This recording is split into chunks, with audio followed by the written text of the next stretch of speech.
홍준표 전 경남도지사 시절 경남개발공사 채용비리 사태로 전직 사장 등이 구속되며 파장이 컸는데요. 당시 채용비리에 가담해 벌금형을 선고받은 임원이 최근 경남의 한 대학교 고위직인 처장에 채용된 사실이 MBC 취재 결과 확인됐습니다. 대학 측은 채용 과정에 구체적인 범죄 사실이나 징계 여부에 대한 확인 작업은 없었다고 밝혔습니다. 정영민 기자의 단독 보도입니다. 창신대학교는 지난 6월 사무처장 채용 공고를 통해 60대 이모 씨를 합격시켰습니다. 계약 기간은 1년이지만 상급 상당 대우에 근무 평정만 잘 받으면 재계약도 가능한 자리입니다. 사무처장은 대학의 보안과 비밀관리 업무부터 직원 교육과 행정감사까지 대학의 핵심 업무를 총괄합니다. 그런데 취재진이 이 씨의 범죄 경력을 확인한 결과 업무 방해 혐의로 1심과 2심에서 벌금 800만 원을 선고받았습니다.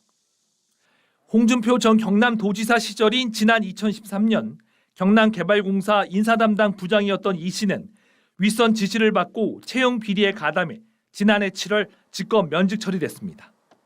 그 당시에 인사 비리할 때 네. 주도적으로 했다. 재판으로 넘어가는 시점에서 아마 면직 처리되지 않나 싶은데요.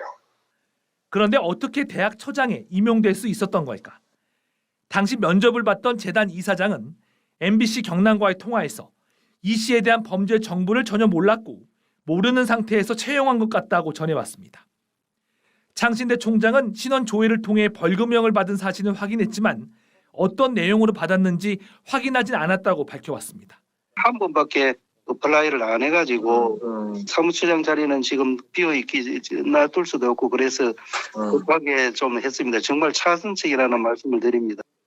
당시 창신대 지원 자격은 관련 법에 따라 징계로 해임 처분을 받은 때부터 3년이 지나야 합니다. 하지만 취재 결과 이 씨는 채용 비리와 관련한 경남개발공사 내부 징계 시효가 지나버려 해임 수준의 직권 면직 처리를 받아 채용될 수 있었던 겁니다.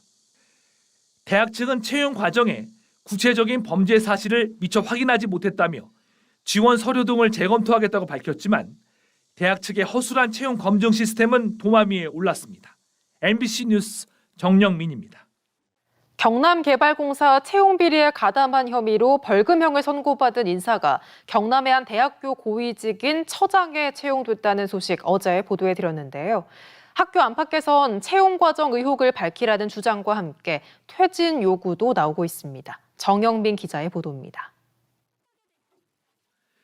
지난 6월 창신대학교 고위직인 사무처장에 채용된 이모 씨. 경남개발공사 재직 시절 채용 비리에 가담한 혐의로 1심과 2심에서 벌금형을 선고받았지만 채용 과정에 학교 측에 제대로 된 확인 작업은 없었습니다. 벌금형은 왜 받았고 그만둔 공기업에서 징계를 받은 적은 없는지 확인조차 하지 않은 겁니다. 업무방해로 돼 있어가지고 워낙 복잡하니까 그죠. 전체적인 재판의 서류 이런 거는 찾아보지는 못했습니다. 학생과 교수들은 반발했습니다. 공기업 채용 비리로 당시 응시자들에게 고통을 준 장본인을 대학 고위직에 채용한 건 이해할 수 없다는 겁니다. 사무처장이라는 자리가 그렇게 쉽게 얻어낼 수 있다는 사실이 좀 안타깝고요. 물론 상식적이지는 않죠. 시민단체는 현재 창신대 재단 이사장이 경남개발공사 사장 재직 시절 신임 처장과 함께 근무했던 만큼 낙하산 채용 의혹을 제기했습니다. 또 다른 채용 비리 의혹이 대학에서 터진 게 아니냐는 겁니다. 이 상아탑에 젊은이들의 꿈과 희망을 짓밟은 자가 희망을 말할 수 있고 공정을 말할 수 있는 그런 자리가 있을 수 있느냐. 이에 대해 이사장은 최종 합격은 총장 권한이며 자신은 채용 과정에 어떤 관여도 하지 않았다고 해명했고 처장은 사회적 불안 요인을 완전히 해소하지 못하고 채용된 건 유감이지만 직은 계속 유지하겠다고 밝혔습니다. 개인적으로는 명예를 회복하고 싶은 마음도 있고 동거 만나서니 지원을 한 것이고 양심상 제가 돌이키는 점은 없습니다. MBC 뉴스 정영민입니다. 공기업 채용 비리에 가담했던 인사가 창신대 사무처장에 채용됐다는 소식 계속해서 보도해드리고 있는데요. 이 사무처장은 지난해 경남개발공사가 자신을 직권 면직, 그러니까 해임시킨 게 부당하다며 지방노동위원회에 구제 신청을 했습니다. 그런데 이 과정에서 개발공사가 노동위원회 화해 결정이 나오자마자 억대 합의금을 준 사실이 뒤늦게 확인돼 이번엔 공사 직원들의 반발도 커지고 있습니다. 정영민 기자의 단독 보도입니다. 지난달 창신대 고위직인 사무처장에 채용된 이모 씨. 경남개발공사 채용 비리로 해임에 해당하는 직권 면직 처리돼 지원 결격 사유에 해당하지 않냐는 취재진의 질문에 이렇게 답했습니다. 진호위에서 근거를 했어요. 직권 면직을 안 하고 퇴직금하고 다 맞았죠. 직권 면직이 되면 파면되면 못 가잖아요. 퇴직금하고. 그 근거 사직이죠. 사실일까? 이 씨는 개발공사에 재직하던 지난해 10월 채용 비리로 유죄 판결이 확정돼 직권 면직 처리를 받은 게 부당하다며 지방노동위원회에 구제를 신청했습니다. 직권 면직 무효와 복직할 때까지 임금 580여만 원을 지급해 달라는 내용이었습니다. 그런데 2달 뒤 열린 신문회의에서 개발공사는 노동위원회의 화해 요구를 받아들여 억대 합의금을 주는 조건으로 사건을 종결 처리한 것으로 확인됐습니다. 당시 이남두 사장이 퇴사해 공석인 상태에서 내린 조치였습니다.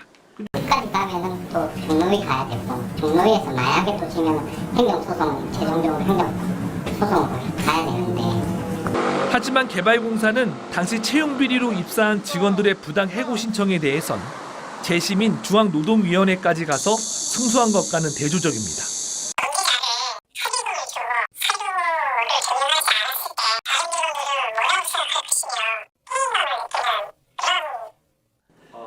이를 두고 개발공사 내부에선 채용 비리로 벌금형까지 받은 직원을 합의금까지 주고 퇴사시킨 건 형평성에도 어긋나고 이해할 수도 없는 조치라며 반발했습니다. MBC 뉴스 정영민입니다.